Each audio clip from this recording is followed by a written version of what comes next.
Good afternoon. Welcome to another edition of Be Empowered, a BioLabs hosted podcast at the 2024 Bio Conference in San Diego, California.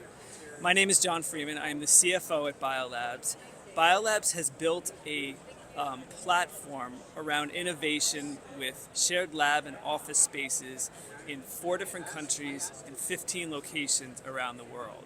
I am thrilled today to be joined by Craig Ramirez, the CEO of Tezcat Therapeutics. Tezcat has developed a novel approach to cancer therapeutics.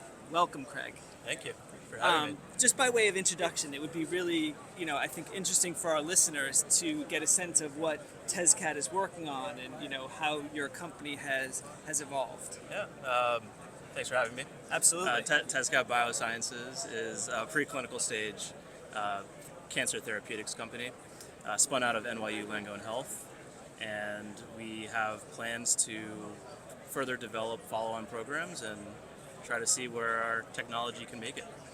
Yes, and NYU Langone is a partner of BioLabs. We have a space in New York City, which is where Craig will be a resident of. His company is moving into our space as we speak. So tell us a little bit about the process. You were a golden ticket winner, which is a program that BioLabs developed to enable companies to gain access to our spaces. Tell us a little bit about that process and how that worked for your company.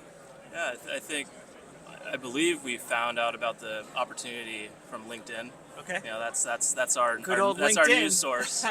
And it kind of felt like a fit. BMS was a sponsor, yep. And having NYU Langone as this, I guess, lab space associated with BioLabs, and it just seemed like a natural fit for us. Yeah, they offer, it's a bench, so it gives companies the opportunity to come into this space, and I think that's kind of an interesting thing is that how do you think things might have evolved if there wasn't a golden ticket process? And we can talk a little bit more about the golden ticket.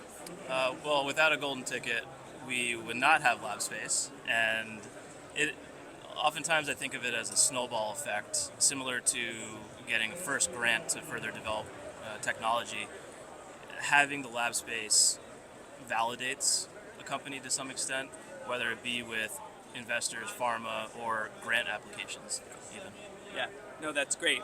And Tezcat is a great example of how our process works.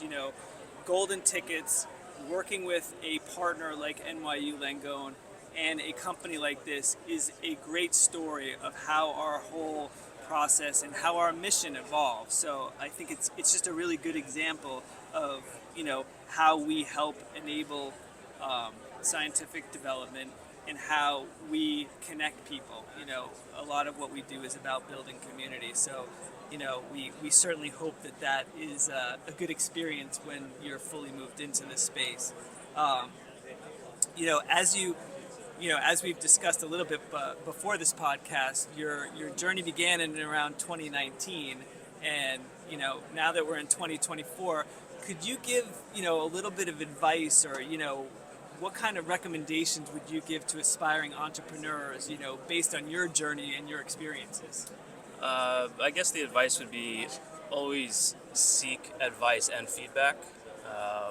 You need to seek it. You don't always get it, ask for it. Yep. Take it with a grain of salt. But you can learn a lot from how people either answer questions or interpret your story.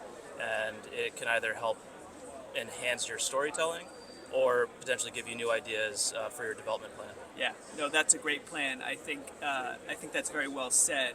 And if we talk about feedback can sometimes be hard. But I think if you're able to sometimes just take it in and respond to it at a later time, I think it can be very positive and kind of empowering as it leads you forward. So good stuff. Well, we're thrilled to have you, as part of the BioLabs network. I want to thank you for joining us, and we wish you well. Thank you. Thank you.